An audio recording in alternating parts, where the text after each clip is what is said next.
100% of the time, it's because they have started working on their nutrition. It's like the one thing that you can't get away from. And until you're accepting of that and like willing to do that work, it's where the magic is. Nobody's coming to save you. You are going to be the person that has to step forward and say, hey, I need help. You don't know what you don't know. My third thing actually is find people who can help you. So they actually all go hand in hand together. It was just like the whole world had like stopped. Like the rug had completely been pulled out from underneath me. And I just remember at that time being like, oh my God, universe, like what is going on? Like I didn't comprehend it. I didn't understand it. I felt broken. I knew I needed to go work through some things for sure. I sounded like, I felt like a total psychopath as I was doing this. I don't think anybody should know that I'm doing this because this sounds whack. I had this almost just like epiphany because what it felt like was me hearing other people that I didn't allow to speak. You are on the hospital bed signing papers with probably some sushi right here next to you. What I hated about that next moment, nobody saw it.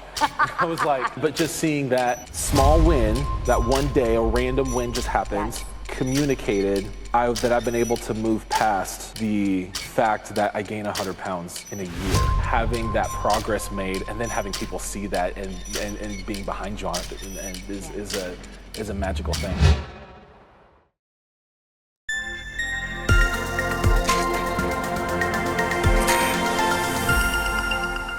Oh, I love it. Well, hello everybody. Welcome back to The Road to Worship. You are here with us on site at Tecton Fitness.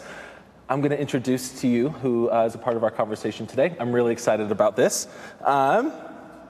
Today's guest is somebody who's been living the CrossFit lifestyle for nearly 2 decades and building community every step of the way. McKenzie Ciaramella. Is that how you pronounce your name? Yeah. Did I get it right? There you go. She's the co-owner of Tecton Fitness in Murray, Utah, a CrossFit affiliate that has been building for the good of the community for over 14 years. What started as a family hobby back in 2008, McKenzie and her family first walked into 801 CrossFit and eventually becoming one of the longest running affiliates in the Salt Lake area, which is now Tecton. McKenzie is an expert CrossFit and nutrition coach dedicated to help others live and lead a healthier and longer life, guiding her gym community, which represents loyalty, family, and wisdom, passed down through generations to come. Ladies and gentlemen, business owner, leader, mother, wife, expert, role model, driving force for healthy change, McKenzie. Welcome to the show. Thank you, Chase. How you doing? My gosh, so many nice things. Yes. Like truly, so many nice things. How do you feel about hearing all of those things that you've done? Honestly, I know that I embody that work, but truthfully, like I just see myself as a human. So like, it honestly brings me so much joy to hear that come out of your mouth, and I am honored. I'm kind of like, oh, she's pretty awesome.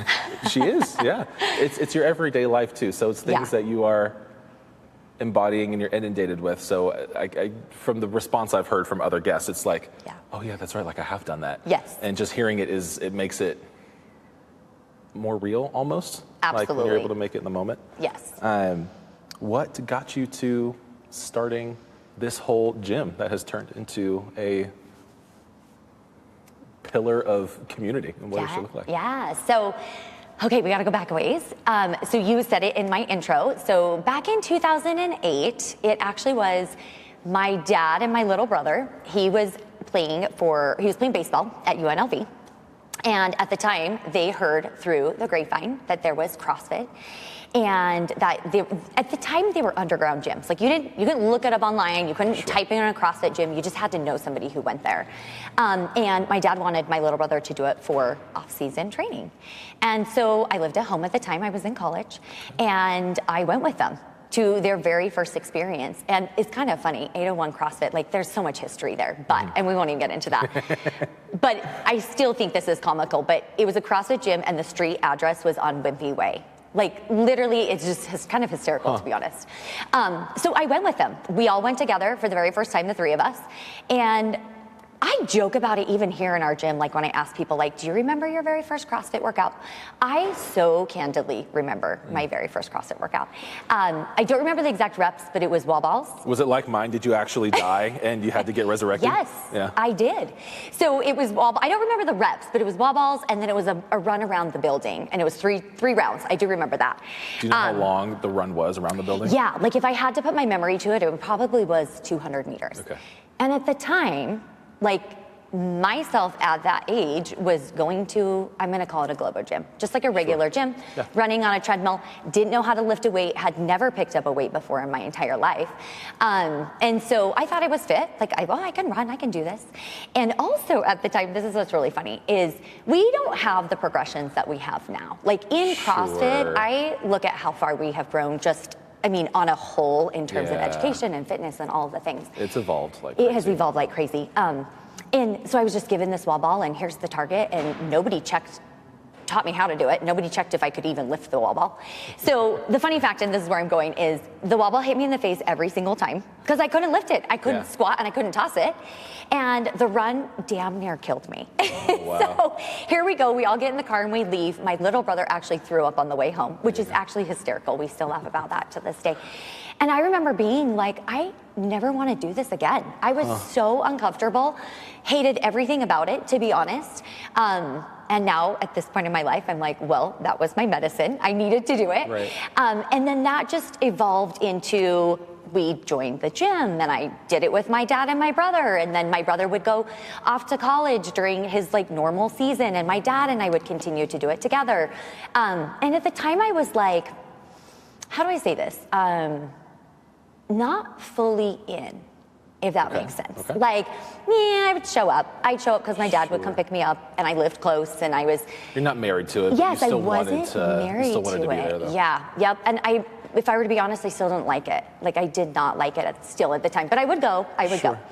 And then it evolved into my brother was done with school and they were talking about what they wanted to do. And my dad was like, well, let's open up a CrossFit gym. Like this so resonates with us. Do you want to do it? So that was my little brother. No way. And because I was so still a part of the family at the time, I'm still part of the family, but I was living at home and I was a part of all those conversations. And I was just so involved in all of it, to be honest, that they went on and they opened up their gym.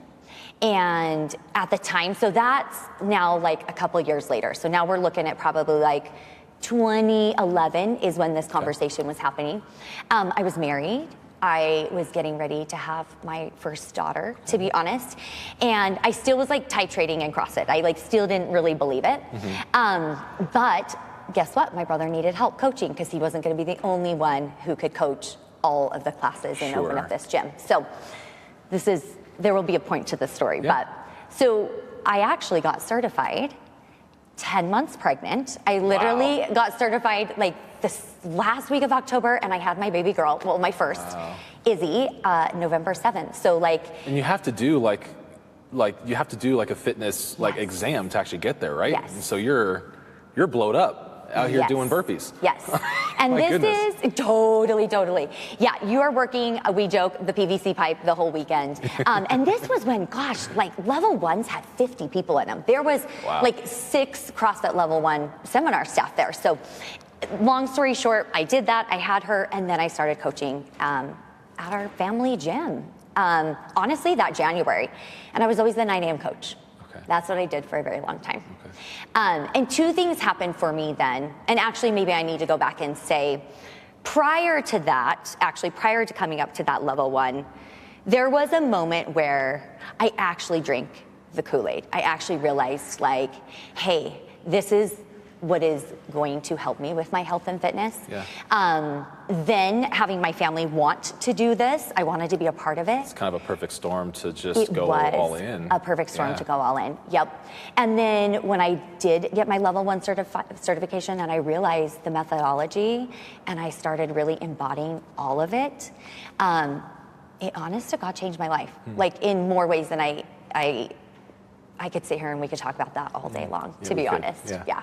So you've gone from hating this method of destroying your body into absolutely loving it to the point where you are convincing other people to destroy your body or their body voluntarily. We'll say we're not forcing people here, but there's a point to it, and it's not just this.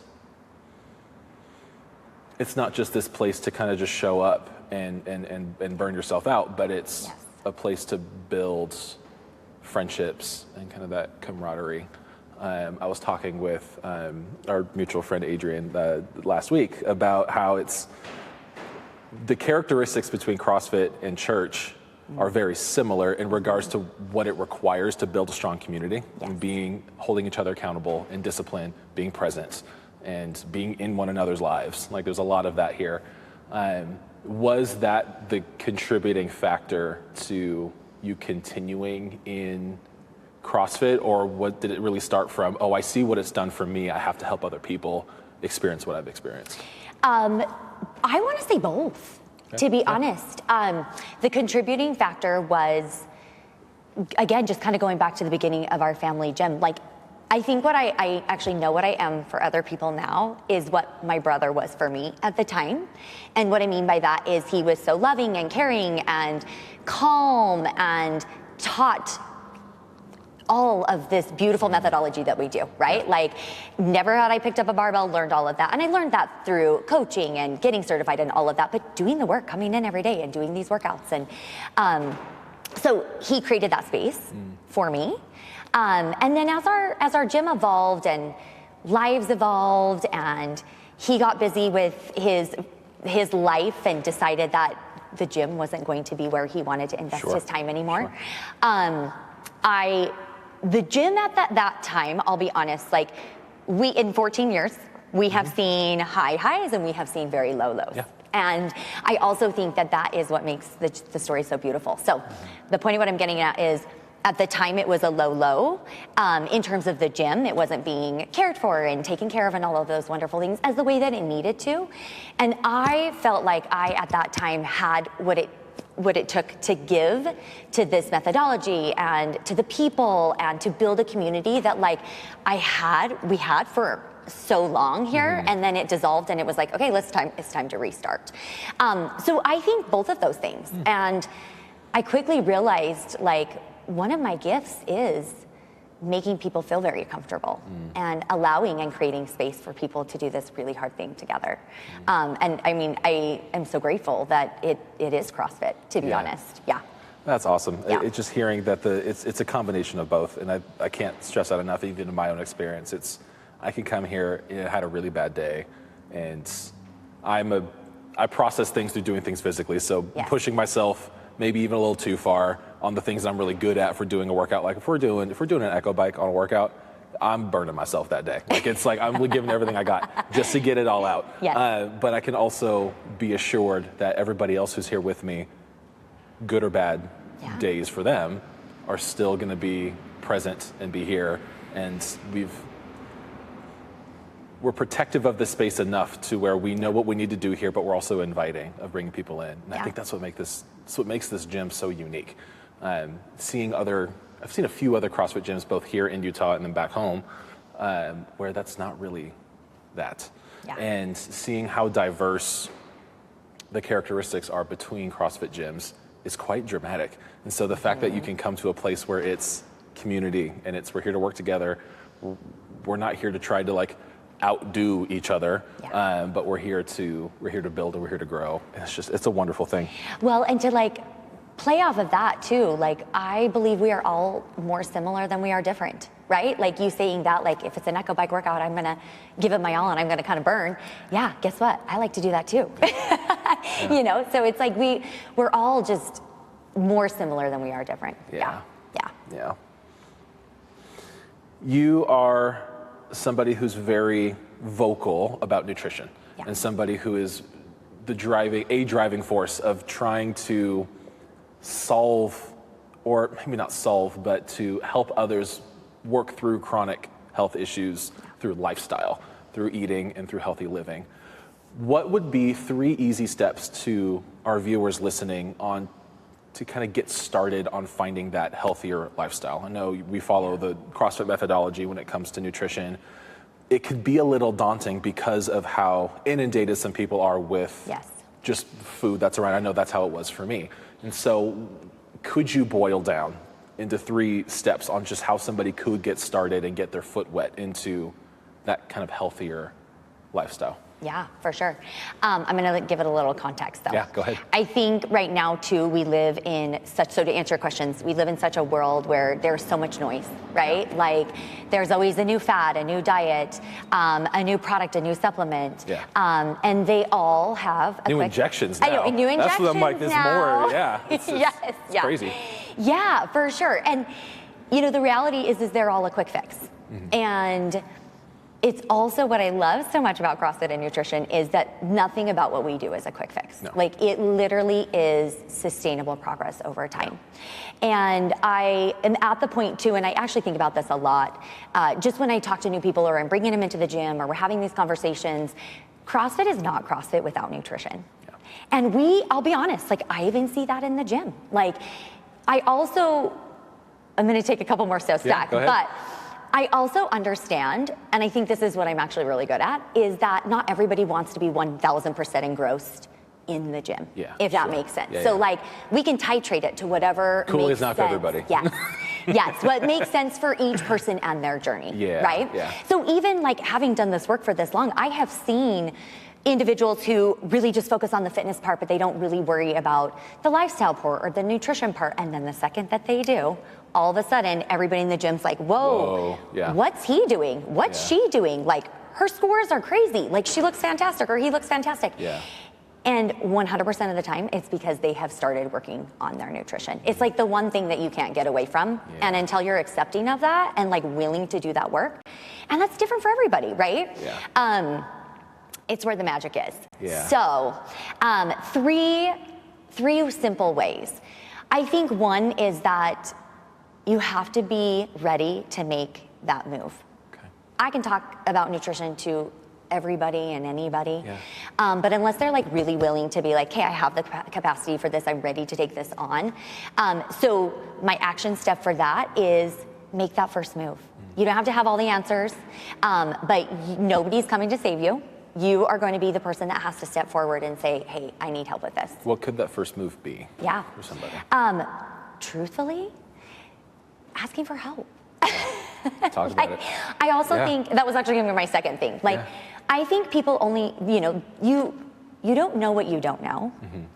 And my third thing actually is find people who can help you. So they actually all go hand in hand together. Yeah. Because what I have found also is that there's also a lot of people who do know what they should be doing, but they just need the support. They just need somebody holding them accountable, saying, hey, you can do this. Hey, I'm gonna hold your feet to the fire. Hey, you said you were gonna do this. You maybe are not doing that action step and letting yourself down, but I'm gonna hold you accountable to that. Not because you're letting me down, but because we have a pact. Yeah. I'm here to help you. Yeah. It's just two mutual adults working at it together. Yes. And making it possible. Yes. I mean, I see that all the time. Even I have that with some of my friends in other areas of life that we want to hold each other accountable for. And it's not necessarily like you said, letting the other person down. It's not saying like I'm less valuable because they didn't hold up their end of the deal when it comes to their pact or whatever they agreed to do.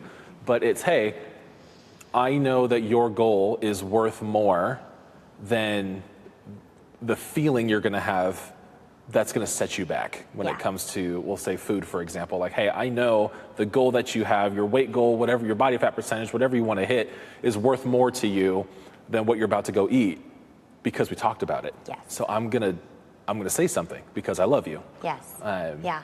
And usually what it is that action step is that they're comfortable with going forward with making that choice, right? Mm-hmm. Like, hey, maybe I am just going to go and eat fast food on my way home. Yeah. Or whatever it is, because that's what they've done in the past, instead of actually just like sitting there having that moment of awareness of, this doesn't meet my goal, and I can take a moment to breathe and actually realize that like I have power in this choice. Yeah.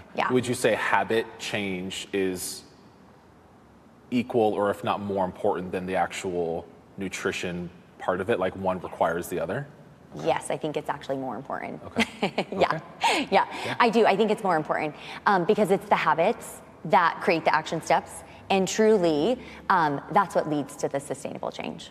Got it. Yeah. I mean, I can even see that in my own life, and so I'm happy you shared that. You know what, Chase? It was a leading question because I knew the answer, but like I needed somebody to say it. Yes. What's a characteristic about CrossFit and its communities, no matter how diverse it is, that you would want everybody to understand? Yeah. Or at least get? You know, there's so many things, there's a lot. honestly, because we could unpack so many things to, you know, CrossFit, you're going to get injured, and CrossFit is just the sport of CrossFit, and CrossFit is high intensity, so it means that you're going at 100% all the time. There's so many things that I can talk about. Sure. And truly, to be honest, I feel like those are such old narratives. Like, I think that they're out there in the universe, and yet, like, when I sit in this embodiment of work, I'm like, yeah, that's like such old news, to be honest. Like, going back to what I said originally with my first CrossFit workout, like, we have evolved so much, and we are really good at what we do. You know, I take my job very seriously. And so I'm not gonna let somebody come in and get injured. Sure. Absolutely not. I'm gonna meet you where you're at, and we'll work the progress from there. But really what I want people to know is that CrossFit is for everybody. And I know that this is cliche because it's out there, but it doesn't mean that everybody wants to do CrossFit, and I completely respect that too. It's not the only way. However, I think if you can be vulnerable and just step into a CrossFit gym, and put your ego yourself go out there, yep. Leave your ego at the door. Know that it's going to be very humbling. Know that you, at least in my space, I can guarantee this, I say this all the time to people, like, you're gonna be seen. Like, if you wanna come in and you wanna work out and you don't want people to see you or talk to you, this is not gonna be the place for you. You're no one also could just kind of hide in the corner and just do that. No. Totally. And in fact, I call them out. Hey, you going back over in the corner like you always do, you know. But I think we just have this tone, maybe, that like we're scary, and the reality is we are the most kindest, most compassionate, humbling people out there. And you know what I actually really think that it is? I think about this a lot, actually. I think it's when people commit to something they know here, too, especially in our gym, they're gonna be held accountable. And I don't know if everybody's ready for that. But I want people to know that if they are ready, willing, and able, step into a CrossFit gym and let your journey just begin. You don't have to have all the answers. You don't have to know every single person the second you walk in here, but like, let that process guide you. It's a journey. And enjoy the journey. Because there are so many parts of it that are so humbling. Or there's days where you come in and you're like, did I even get any better? Am I getting stronger? Am I getting faster? Why is this so hard? You know, I mean, honestly, truly, at this point, the gym's been around for 14 years. I've been doing CrossFit since 2008. So coming up, almost on 2 decades, which is insane, mind-blowing to me. It's a lot. There's days where I come in and I'm like, I am so disconnected to what my body is telling me. Have I ever done this before? You know, but that's what makes me real. That's what makes me a really good coach. But I think that it's like, just take that first, it's action steps. Let people help you. Let people guide you. I don't think that we're meant to do this alone. Well, I don't think we're meant to do anything alone when it comes to life in general, like even outside. I completely agree. Like, Have you, Chase, have you ever heard of Brene Brown? No. Okay, so. I don't think so. She wrote a book called Daring Greatly, and I read this, I'm 42, probably when I was 30. It was around the time I had my first daughter. And she blatantly says that, like, we are hardwired for love and connection. And truly that, like, is 1000% true. And I recognize that immensely during COVID when the gym got shut down and everybody was working out in their homes and garages and living rooms, including myself. I mean, I just remember being like, this is why we don't do this. This is why we come together in a place and a space where we do this hard thing together. We share that experience. We are all getting so much better when we do it together. It's doing, I think, anything at this capacity alone. I'm happy we have people in the world who are bold enough to say those things, because it's something that's crucial in the good times and in the hard times. It's community is essential. Community is everything. Leads me to what I wanted to talk about next, because community is so important, especially outside the gym. Your journey is filled with overcoming adversity. We've talked about a couple of those things already, but specifically, you've been able to rise above what life has thrown you, and I find that very admirable. What would be your advice to a young business owner, entrepreneur who might be listening, who has a vision for their future, and is deciding to embark on their dream, Yes. what would you tell them? So I would tell them to listen to themselves, listen to that gut, listen to their intuition. I think the universe has such an incredible, you can call it whatever you want. Yeah. I like to call it energy, universe, has such an incredible way of almost like comically saying, like, is this really what you want? Like, you say you want this, but is this really what you want? So let me get clear, and I can be very specific. So at the time that the opportunity presented itself that I could take over the gym and do it with my dad, so many reasons why I wanted to. Selfishly, one, I love working with my dad, and I think that it's absolutely incredible that I get to see him. Brett, we love you. We do. Just that he can be a part of my daily life. Yeah. I hold so much value in that. And then there's just was so many people that I just loved and we wanted to take care of. And I mean, that's just believing in something that's like bigger than yourself too. So myself was like, yeah, okay, I want to do this. And I actually had somebody at the time tell me, like, you can birth a baby and birth the gym at the same time. And I say those two things together because at that time when I took over the gym, I actually was getting ready to have my second child. Okay. So both of my girls literally resonate with the gym. My first daughter was born when we started 14 years ago, and my second daughter was born when I took over, which is just wild. And so I didn't realize the timelines synced up like that. That's crazy. It is crazy. And I just remember having this just internal gut knowing of like, I can do this. I can make this better. I want this. I think I have what it takes. And my husband, my biggest supporter, you know that saying, like, behind every great man is a great woman. In my case, I will only speak to my situation, but behind me is an incredible human being that never gets enough credit. And he is truly the foundation of why I'm able to do all the things that I'm able to do. So huge shout out to him. I love him dearly. So I was having my daughter and I was literally signing the lease for the space that we are in now at the same time. Wow. Like literally my dad came to the hospital to meet Vivian and he was like, hey, I hate to bring this up, but we got to sign the lease today. And I'm like, okay. I can't imagine that. Okay. I can't imagine. I would have told you to like get the hell out of here. You know, you know what's so funny is that like, I think it was my naive self in one way, like this beautiful, naive woman who was just like, yeah, okay, let's do this, you know? So now I lost my train of thought a little bit. I don't remember that specifically, but I remember it was more like, no. It was more like, hey, we have to sign the lease. Is this a go? I'll go take care of it. That's what it was. It's a whole new level of boss mom. Yes. And in the meantime, okay, so I had to move the gym and we had to relocate. And that was in 2019.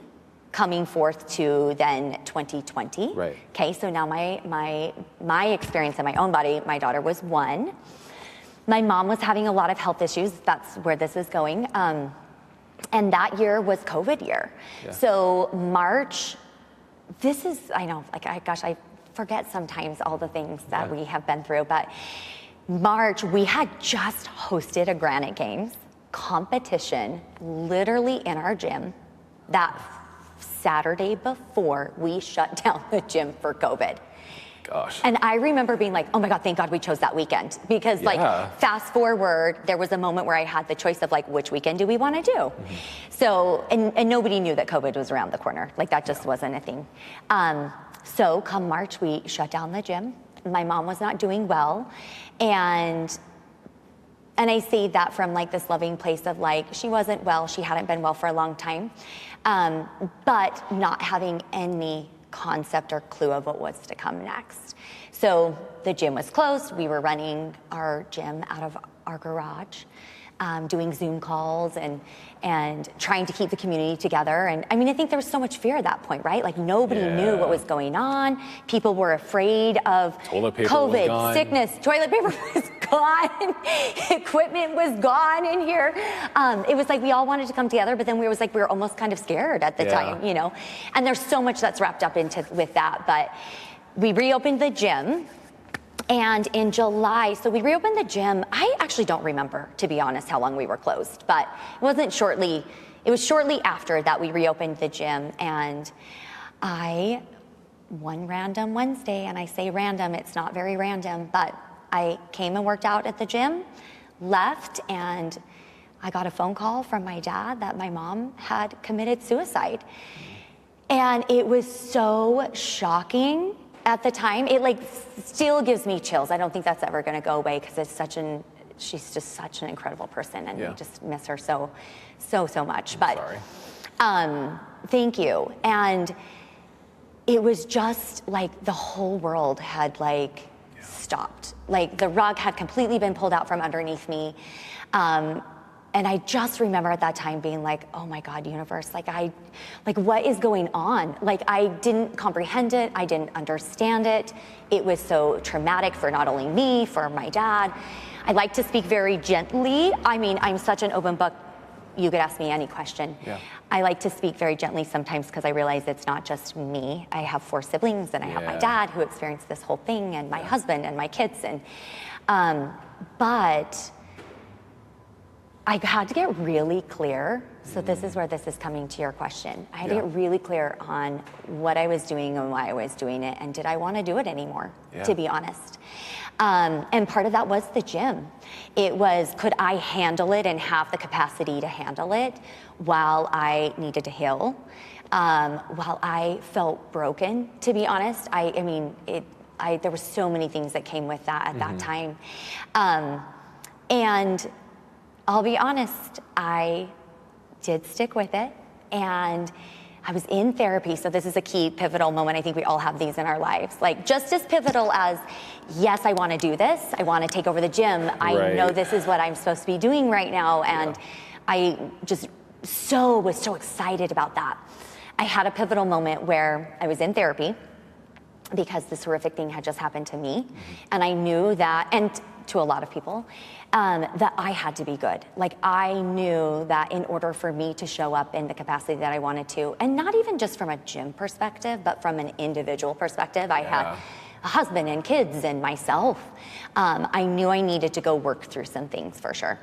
And I remember talking with my therapist, and she was just telling me like, hey, there are times in our lives where we get rock bottomed and nothing makes sense. And those are pivotal times where you might need a change.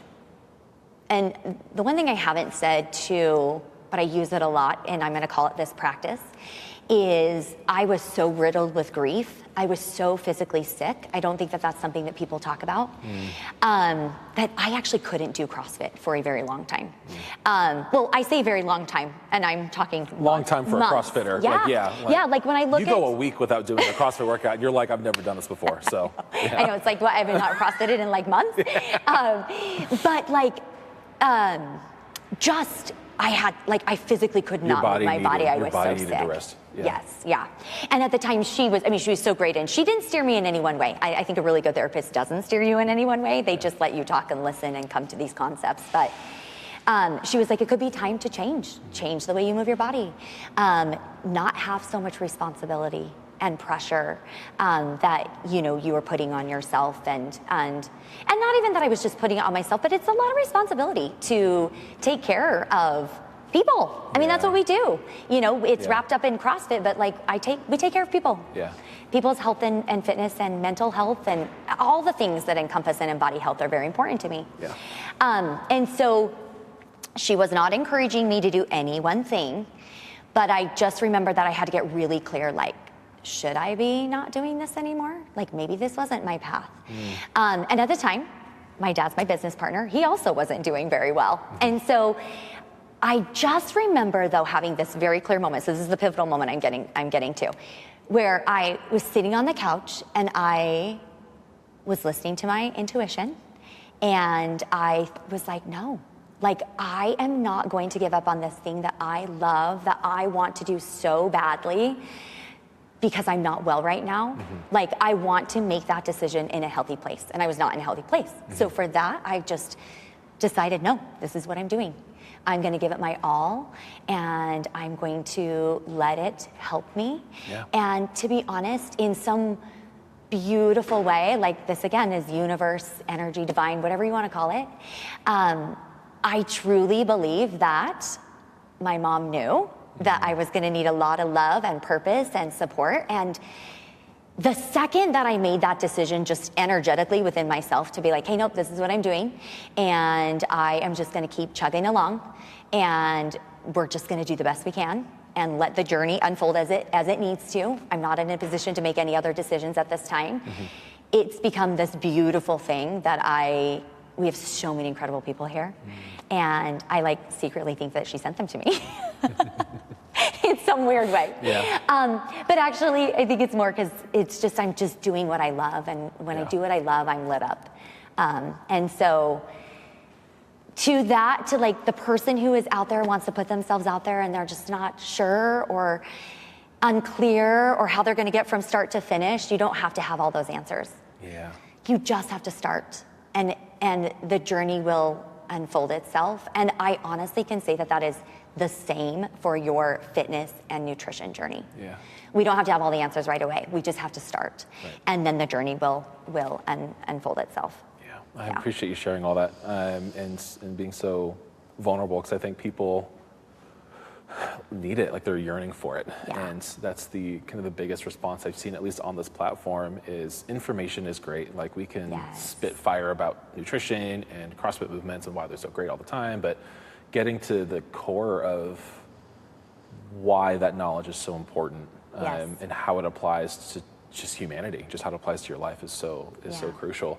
I've noticed in my own journey with entrepreneurship where typically when you start, and you could probably attest to this, but when the journey starts, it's exciting. Oh, totally. It's like, yes, everything is uncertain. We don't know what's going to happen, but it's cool. Like I'm getting goosebumps thinking about like the day I was like, okay, this is what I'm doing now. Like the certainty of that decision is really cool. Even though I just said everything is uncertain, which it is when you're starting a business, one thing you can guarantee is at some point you will hit rock bottom. Like there really isn't any scenario where that doesn't happen. Like you can, even if you come from money, like you will see a rock on your bottom. Like you will see it happen at some point in time, and it'll take many different forms. It could be experiencing loss. It could be financial loss. It could be human loss like you experienced. And even just going through COVID, which also had the financial components to it as well. And talk about rock bottom. Like, we had just, I'd only taken over the gym about a year prior, and I think I've shared with you this before. I haven't shared this with very many people, but the gym was losing money when I took over. And so it was one of those where I'm like, okay. And I remember saying this to my dad, like, hey dad, like if we give it our all and we fail, then we fail. But I will not give it my all. And that also was tied into that pivotal moment of like, oh no, I'm not ready to like say that I'm done with this yet. I haven't even given it a shot. But that year was really hard, right? Like financially, like COVID shut down our business. And that entire year, I don't talk about this much because it matters and it doesn't matter. Like it matters from an entrepreneurial perspective of like, you're gonna hit a rock bottom. We didn't get paid for a year. Like, thank goodness I had my husband who worked full time and could support and like, allow me. There's so many reasons why this is working. It gave you the room to try. It gave me the room to try, yes. And again, so incredibly grateful for him. But when you have skin in the game and you've got to pay for the lease, even though everything is shut down and you have no clue what's going to happen. Like, that's a really scary place to be. And even through that, you have you come to a decision. And I've seen and know people who have made both decisions of continuing or saying, I have to cut my losses and go somewhere else. Absolutely. That's not a bad decision to make. Like I have a friend who had just had to shut down his business, and he was really bummed out about it because he was really excited about what he was doing. He was very passionate about it. And he loved the idea of having his own schedule, doing the things he wants, the way he wants to do it, and having that, it's funny, having that freedom, even though it's not freeing necessarily with time, you do control your own schedule, but it's filled up with everything. And so, but the cost to it, he was willing to pay for. And he was on the other side of, no, actually, I have to support my wife. I have to keep this house going. It may not be the time yet, but that doesn't negate the year of experience that he had trying to build something. Like Yeah. everything that he did, he kept. And that was my initial mistake, is when I hit my first rock bottom, because now there's been multiple. We all have them And we all have multiple them. times. In business specifically, though, Yes. in 2 years, we've had two. Every year, there's always like a, is it time? Is it time? Are we going to cut it? And, Yep. and thankfully, we haven't yet. But there's there's the moment where you have to make that decision, but you don't lose the effort that you've put in. Yes, yeah. Yep. You could put that anywhere outside of entrepreneurship, which you should. Like, I didn't finish college. I went for 2 years. Yeah. The 2 years that I went didn't disappear No. because I didn't finish it. And I think that's a common thought process when it comes to that. Like, if I had stopped CrossFit today, I didn't lose the year and change of experience or few years I've done already here. Yeah. And having that experience, you can go back and do it again. Yes. My old boss from my last job before I started my business, he did a... And actually, what I was going to tell you right there in Yeah. that moment, sorry, that Yeah, go just ahead. came to me. And guess what? You're going to be even better at it when you go back and do it again. Yes, and it will get worse. Yes. Each time it happens, it will get harder, Yes. but you will be stronger. Yes. And so it's just this like equal balancing And out. how relevant is that to CrossFit? Like when people are like, oh, when Not does it ever get relevant at easier? Oh, all. honey, it never gets easier, right? You just get Never. fitter, faster, stronger. Yeah. You push yourself a little bit fitter, faster, more, whatever, lift more. Yeah. That's the part where it's like embrace it because it doesn't get Right. easier. Yeah. My old boss, my old job before he laid me off. You're awesome. You got me kickstarted on my journey. Thank you. Yes, exactly. There was value there. Yes, I was very comfortable. He did these things called quarantine corners, and so when we all went to COVID, our office was dismissed. Like we didn't. It was COVID. We had no office, and so as we were in training, he was doing this COVID corner where he was doing a weekly. It was either weekly or bi-weekly time where he just did like vlogs essentially, and we all watched him. Yeah. And I'll never forget it, but he said something, and he was talking about when he was starting his company, and he said, which made me feel quite humiliated when I started my business, because it's true. But he said something along the lines of, I never trust a business owner who's only tried it once. Oh. Or he'll say, I never trust somebody who hasn't failed in business yet. Yeah. And when I started my business, man, my ego was through the roof. I'm like, I'm gonna get it right the first try. It's gonna happen. Yeah. And now being a few years into it, and I'm like, oh my gosh, I agree with him. Totally. 1000%. Yes. I'm like, okay, the first business you start could succeed and go a long time, but when you're just starting out, you're a newborn in this process. Like you need people who are, in business terms, adultier than you are to help you along the way. No, I'm not going to trust somebody who's only been in it a year. Yeah. Not because they're not trustworthy people, they just don't know what they're doing yet. And so having this input and this advice from somebody who's been at it for 14 years, even somebody that, I look up to you in regards to how to build this kind of community and trust between members. Remember, trust you with everything. I trust you with everything. I've drank the Kool-Aid. Like, I'm in it now. The way that you have allowed people into your world is something that I don't think this world has enough of. And I'm very happy that you have people in this space that you have created with your dad and with your brother to allow that to happen, where people can compete with themselves and each other and not go at each other's throats. Or to encourage people to be humble enough to start small, or to start not where they want to be, or they'll see somebody across the way here doing a workout and they're like, man, I freaking wish I could do that. And the humility of saying, no, I can't yet. Yes. Yet. You know what's so interesting, Chase, is I actually heard somebody just say this recently, and I was like, oh my gosh, that could not be more true. Nobody starts on the same playing field. No.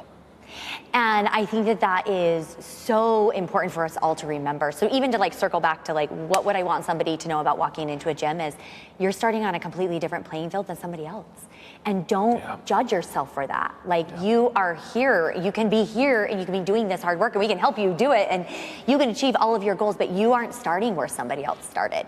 And from a fitness perspective, I mean, we've had so many people come in to the gym and guess what? They can get a ring muscle up, which, you know, I mean, in CrossFit, it's like the thing that everybody wants. Because they've done gymnastics their whole life. And then I'll say it myself, like, I am the person who walked in the gym and didn't have any experience. When I started, I couldn't do a pull-up, I couldn't do a push-up, I couldn't do anything. I never lifted a barbell.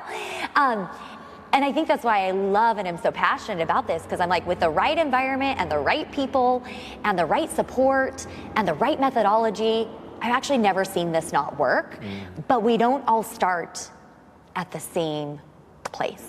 And that's okay. There's space for everybody here. And just because somebody can do a ring muscle up and somebody is working on, you know, getting their first pull-up, like, they're both equally as valuable. And I see that to be equally as valuable. Yeah.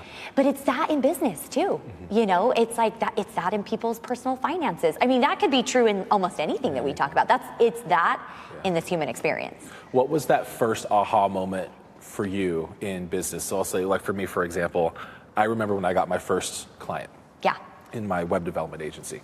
And both my parents are business owners. You know, my dad's a designer, my mom's a forensic accountant. I don't know if she calls that Which herself. I didn't know that that's the type of accountant she is. Oh yeah. Oh my God, that's fascinating. She's cool. I think your mom and I should be friends. We should, she's had some clients in the past where she's had to investigate missing money and had to pull together documents of like, here's what happened. To bring to court to somebody. Cool. And so, I mean, that's not the majority of her clients, I don't think. Sorry, Mom, if I'm misrepresenting you. But that's what I think of her as, is like just this niche, trusted business owner and whatnot. But I remember when I got my first client, I was driving to, I thought I was gonna walk my dog, I think somewhere. I was driving, and I was about to hit the freeway. And a few minutes before, like as I was leaving, I got the email that they wanted to sign on. And I called my mom first and I was lit up. I was so excited because it was a good 4 months, I think, of me developing and building my own platform and my own website and whatnot, and getting that ready and launched, and then networking and trying to find people and putting myself out there. And I'm a very self-conscious an insecure person. So putting myself out there saying, hey, I'm good at this, I felt like an impossible task. It's hard. It's still hard. I hate networking, even though I'm good, even though I'm decent at it now. But I called my mom, I felt like a 7-year-old who got a new toy. I'm just like, oh my gosh, it's working. It's working. You know what she said? She was like, cool. Not excited at all. And it wasn't that she didn't love me or anything. It was that she's done her business for 2.5 decades. So she's like, I get them all the time. I'm like, this is great. And so, but it was, my dad did the same thing too. I called him too, hoping to get a different response. And he was like, oh, that's cool, man. That's great. I'm like, can you just be excited for me like once? But that didn't negate my excitement. But just the feeling of, I call it hope. Like just the hope that, oh my gosh, okay, somebody trusted me with their business that's growing, then helped my business to grow. That was just a moment in time that I don't think I'll forget. And so I share that as an example, but what was that moment for you when you first took over the gym? Because you have this process of you're excited. I'm just imagining you just birthed a child and you are on the hospital bed signing papers with probably some sushi right here next to you because you can eat it again. His wife, it's actually coffee and steak. That's what I wanted. It was coffee and steak. That's what I wanted. But his wife Vivian is so spicy because she, But what was that moment for you? You know what's interesting? Like you say that, and to be honest, I'm like, oh, I don't know. I don't know if I have one that sticks out, to be honest, as that like, oh my gosh. But what I can say is, I actually think I have those moments all the time. To be honest, like I just that's had even more powerful. Yeah, and I love that about this work. I love that about this work. I have a nutrition client that he doesn't come to the gym, and I've been working with him, and he just sent me the mind like explosion emoji this morning. I'm like, it's working. Like I'm losing weight, it's working. No way. And I'm like, I'm taking that as a really good sign. That's so cool. And like that gets me so lit up. Yeah. It makes me so happy for that person and so proud of them, and like hard work pays off. It's so. And I mean, that's just one that just happened within the last 24 hours. But it's like, we just went through the open. Yeah. Just how fun it was to see everybody in our gym show up for each other. Yeah. That's like that whole concept of like, this is so much bigger than me, and I believe in something so much bigger than myself, which is, in my world, it's CrossFit and nutrition. That's my love language.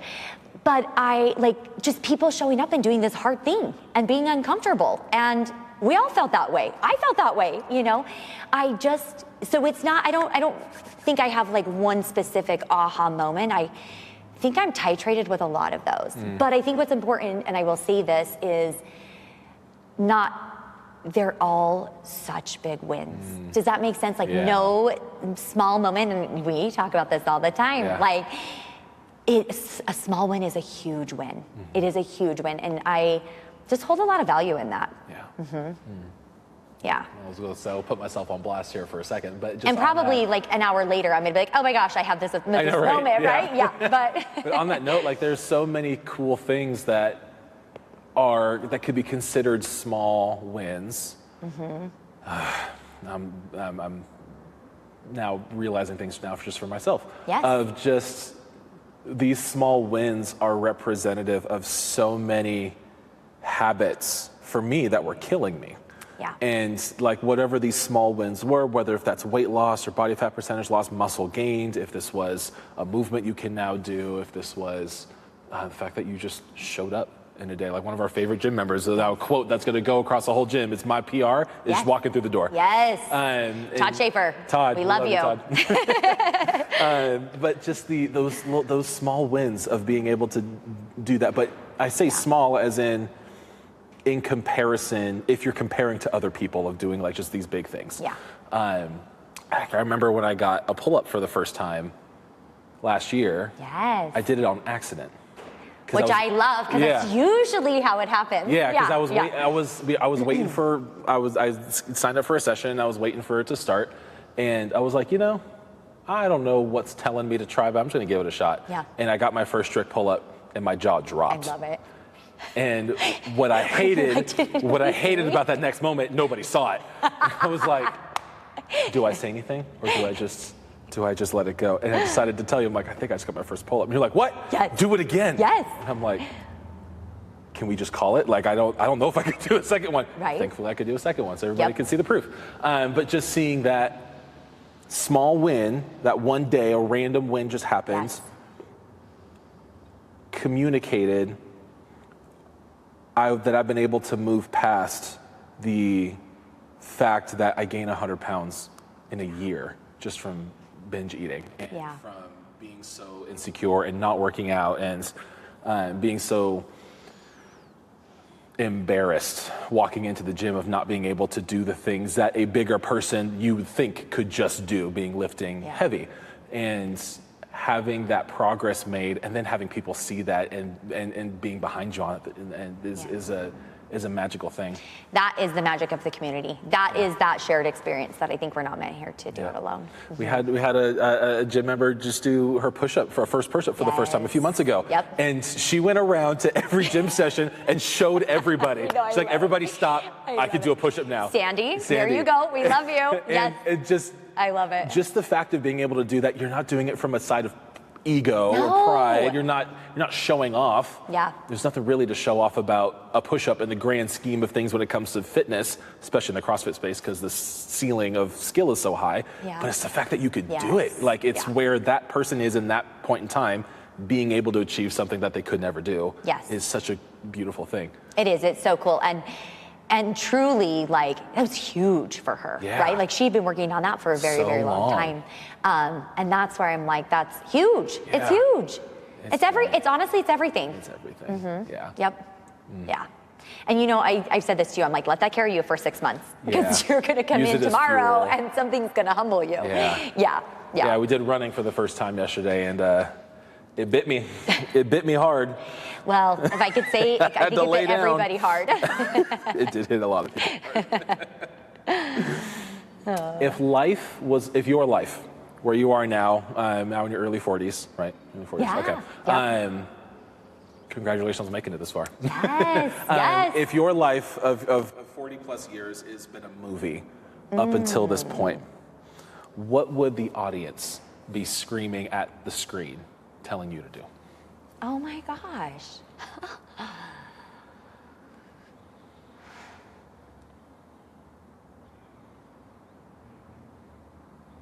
Like what, like just comes to my stomach and like. Yeah, what comes? My intuition is just more of what you're doing.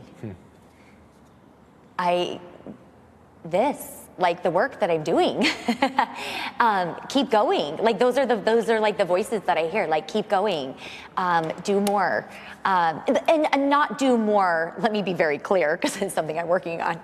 Not do more as in like run on the treadmill as hard as you can and spin your wheels, Sure. But share more and just more, talk about it more. Fitness truly is like the thing that makes me most embodied in myself. We haven't talked a ton about like methodology of CrossFit, which I love that we are just here candidly talking. But I will say like to own and be so empowered to know like what health and fitness really is, truly, which I think is so incredible. And I learned all of that from CrossFit. And how to actually take care of myself physically, just sharing that with the world. I think that's what when I say more, just sharing that more with people and bringing as many people into that as physically possible. My work is in this space, in this box, in this building. So it is pretty much just a big box. Yeah, it is a very big box, yes. But just that, I just keep being myself. We've talked about it a lot, but I appreciate people who are themselves and can authentically show up as themselves. And I think that's part of one of my secret sense. I think it's one of my gifts, that I allow people to be themselves and, hey, we're gonna do this whole hard thing together, and it's magical. I would take that a step further, and yes, you are phenomenal at facilitating a space where people can be themselves. But you also, in a very kind, polite, and non-invasive way, you shut down anybody who's not being themselves. Yeah. And that's the best way I could communicate it, because you're not walking up, knocking somebody against the head saying be yourself, but it's the way that I'll say it again, it's the way you facilitate the space. You can't really do anything but you can't do anything but being yourself. Yeah. It doesn't fit, it doesn't match if somebody isn't. I've definitely tried walking into this gym covering who I was in the moment because I'm like, I'm not ready for people to see who I am right now. And I couldn't, it didn't work. Yes. And I think that's a really special thing. And that's why it's so humbling and vulnerable, but that's where the magic happens. Yeah. So you've been nose deep in building up your nutrition and your fitness and building your, I think, just health kind of overall from a physical perspective. You are also somebody who really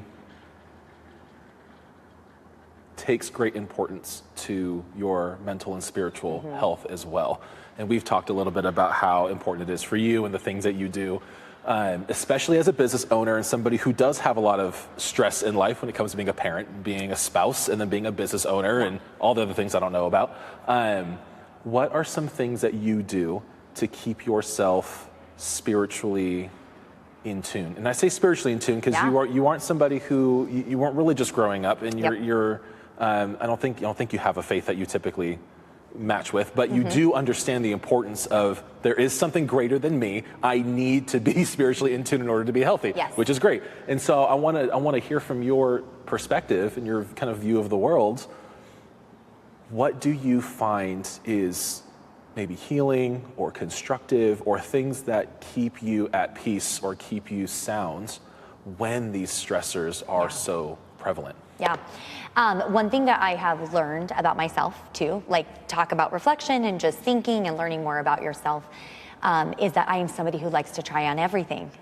You could tell me, hey, you this works, do it. And unless I try it on myself and then like embody the work and decide, is this right for me? I have to do it. I'm like such a in-action person.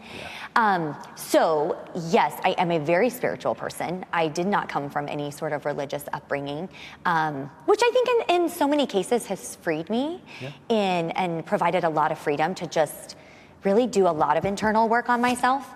And so it's that. I do a lot of internal work on myself, whether that is stillness, whether that is neuroplasticity work. There we go. I've had to do, I've had to do a ton of neuroplasticity work since my mom has passed. But I've also like seen the through line of how, gosh, it just like magnifies everything in my life in such a beautiful way. So a ton of stillness. I am such an extrovert and I am such an introvert at the same time. So like just being with myself a lot, to be honest. There's a new term for that. There's like both the introvert and extroverted people. There's a third, I forgot what it's. I almost said omnivert, but that's not it. That's not it. That's an omnivore. That's not it. Yes. But yeah. Okay, so stillness, I've already said that. Neuroplasticity work. We were just talking about this yesterday. I am going to, I'm not sure yet how, but it has recently come into my circle, a lot of nervous system work. I have tapped into it with some about nervous system visualization stuff you were talking about too. Yeah. I've tapped into quite a bit of it with the neuroplasticity work that I've done, but there's a layer there that I'm like, oh. But the layer I'm starting to just learn about is the education piece behind it. And that's why that is so tied to part of my like taking care of myself or my spiritual well-being is when my mom passed, we all have a nervous system. I can go back in my life and we could talk about that for a long time about where my nervous system showed up, not knowing that that's what it was. But when my mom passed, it was on fire. So talk about sickness and just how much grief and how sick I was and how my skin was literally on fire for months. Oh my gosh, months. But how much work I had to do to like get my nervous system safe and calm. And but I didn't have, so the neuroplasticity work that I've been doing, I didn't have the education behind it. So what has kind of just fallen in my lap recently is the why, the understanding, the like biological mechanism of your body. And so I'm gonna start tapping into that. I'm excited. I know. Honestly, grounding. And grounding, not just going outside in nature, but like grounding with the people I love. My family, they keep me very, very grounded. Probably on different fronts, I'm assuming. It was just like. Yes, in so many ways. Fitness is a huge part of that. I physically have to move my body every day. You and I both. But not at 100% intensity, right? Like, especially in CrossFit, like I know the days that I can push it. I know the days that my 100% is 60% and I'm okay with that. I think of it as letting the balloon go. Like your balloon just fills up, but exercise is you letting the air out and then you have room to let it fill up again. Yeah. But if I'm not in this space, I'm out walking or I'm riding a bike or I'm moving, I move my body literally every day in some capacity. Yeah. But it makes me so much more present. So to answer your question, I find that I love this human experience. I do. It's something that just even the older I get or the more I learn about myself, my spirituality brings me very close to myself. And when I'm well, and I say that because, we're not going to be well all the time, meaning good days and bad days, in business and health and all of the things. But when I feel my best, I show up as the version of myself that I want to be. And I want to do that as much as possible for as many people as possible, including myself. And I love that. It gives me such good energy. I just am like so passionate about that. Just life, spirituality, movement, CrossFit, all of that. But I find that I am my best self when I take care of myself.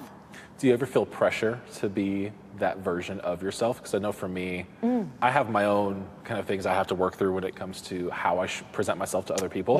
But I'll feel pressure to, have to be a certain way in order to be presentable to other people. Yeah. And that part of that for me is being my authentic self of like, oh, okay, I don't think the gym today is going to be the best today just because I don't feel like I'm myself completely.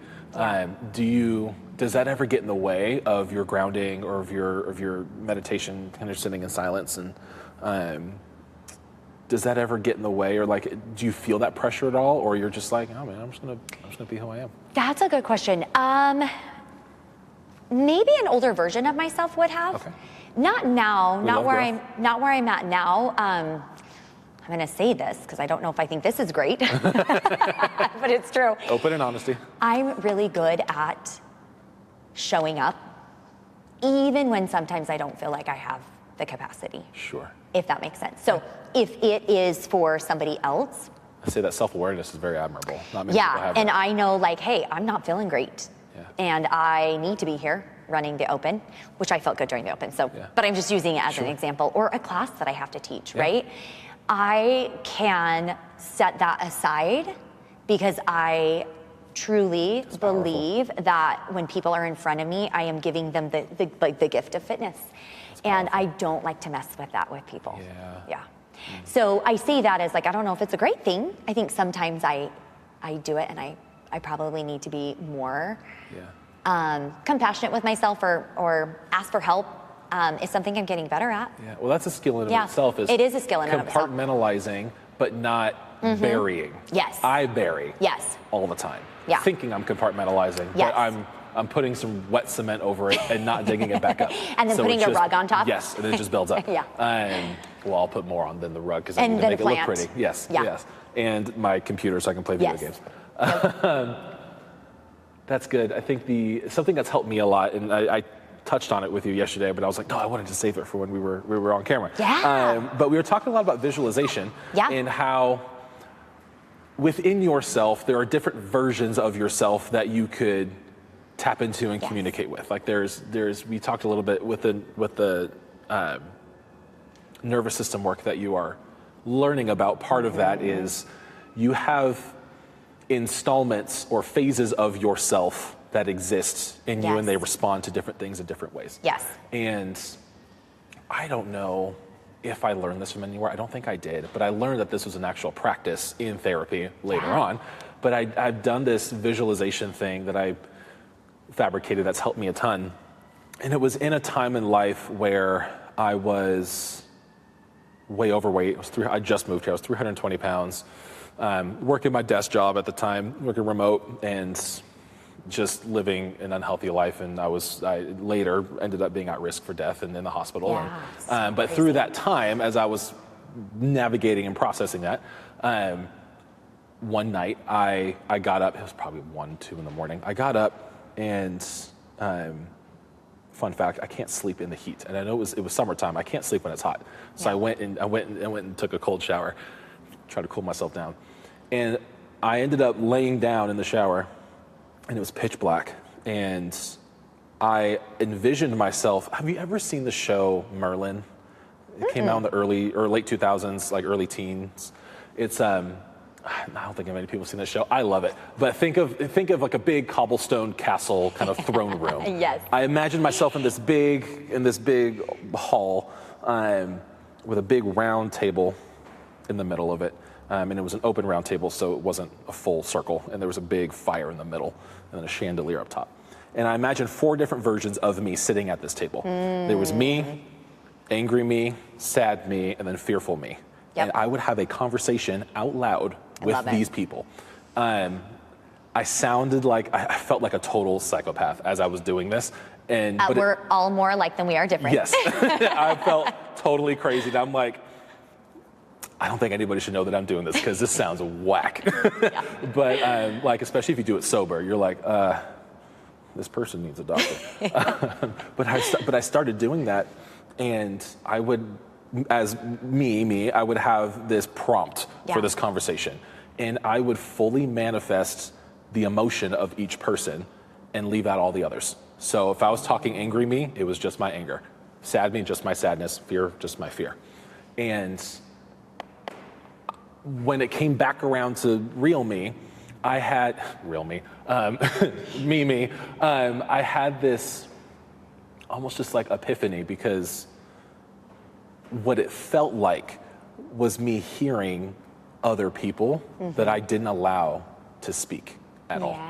And it turned into this war room, conference room, like meeting experience of just how do we tackle what's in front of us right now.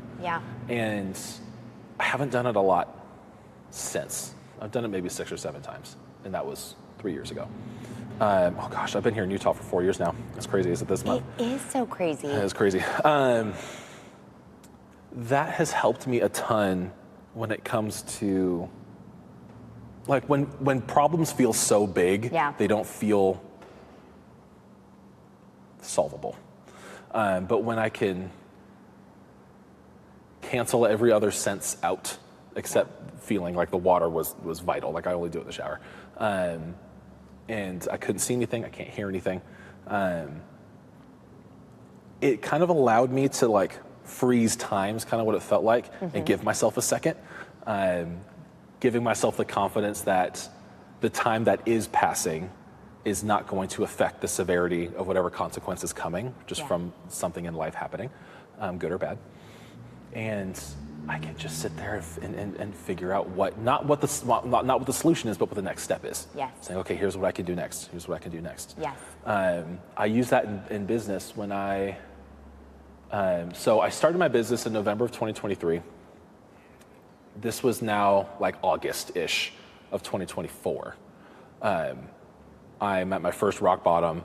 My unemployment was gone because I was relying on that a lot. I was scooping poop on the side and trying to make ends meet. And just a wreck. I'm like, I don't know what to do. Like, do I need to move back home? I was going through all of like the worst case scenario, catastrophizing things. Which actually is a huge part of the process. It is. When you can like actually sit there and be like, okay, all this fear is coming up from like what is actually the worst case scenario. And then you start to realize like, okay, maybe not in all cases, but it's like, okay, if you did have to move home, is that the worst case scenario? It's maybe not what you want. But giving yourself to that think would about be that your is story important. to tell, but yeah, for sure. Yeah, but I did this visualization thing again, and I forgot what question I asked myself, but it was along the lines of, should I keep this going? And I told angry, sad, and fearful me to be as honest as possible. Don't lie to me. And that was just me telling myself to be honest with myself. So I'll translate that, but every single version of me was like, you have to keep going. You have to keep going. And I was genuinely considering, as my friend did when closing his business down, of like, do I need to find somewhere else so we can make this life happen? And every one of them was like, yeah, this hurts, but I think we can do it. And a week later, I got my biggest client at that point in time. I love it. It was like clockwork. I love it. So I don't think I put a name to this, but a lot of the neuroplasticity work that I have done is, that would be called a test. And it's like, did you really want this? Yes. And you passed. Like, that's the universe, or, you know, whatever you want to call it. Saying like, do you really want this? And I think a lot of times in those cases, like if we're just talking just candidly, which we are, but like so many times I don't think we're being honest with ourselves.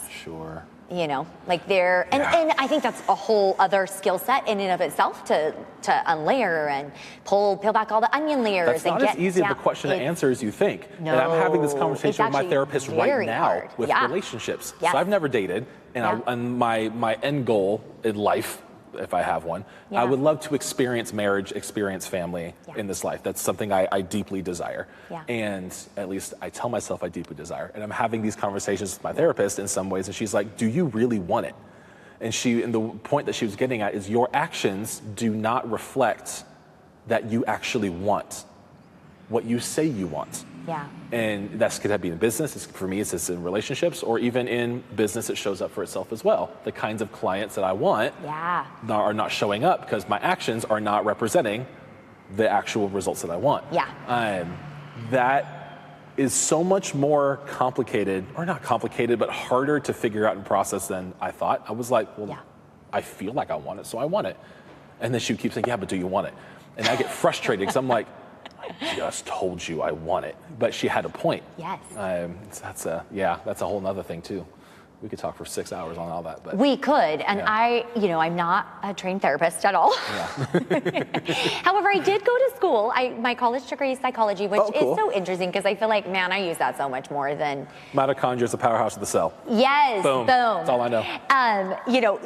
Talk about the universe and like how things come together. Like my 42-year-old self wanted, my 42-year-old self looks at my life now and it's like, oh my gosh, I actually can have that like full circle moment of like, this is why my life played out the way that it did when we just talk about career and all those things. Hindsight's At this powerful. moment, when I was in college, I wanted to go to school for sports psychology and then kinesiology, that was on the table too, and then nutrition. Okay.